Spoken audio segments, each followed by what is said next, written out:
Viewers আসসালামু আলাইকুম। তো আশা করছি সকলেই ভালো আছেন এবং সুস্থ আছেন। তো আজকের এই ভিডিওর মাধ্যমে আমি আপনাদেরকে দিয়ে যাব একটি সুপার ফানি ব্যাকগ্রাউন্ড মিউজিক। এই মিউজিকটা আপনারা আপনাদের ইউটিউবের যে কোনো ভিডিওতে ইউজ করতে পারবেন, আপনাদের লং ভিডিওতে ব্যবহার করতে পারবেন, আপনাদের শর্ট ভিডিওতে ব্যবহার করতে পারবেন একদম ফ্রিতে। কোনো প্রকার কপিরাইট ইস্যু বা কপিরাইট।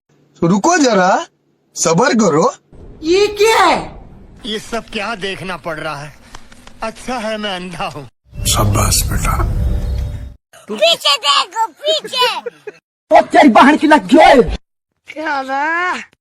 नहीं सारुण के यहाँ कुछ तो गड़बड़ है, जरूर कोई ना कोई गड़बड़ है। पुष्पा पुष्पराज, मैं झुकेगा नहीं साला।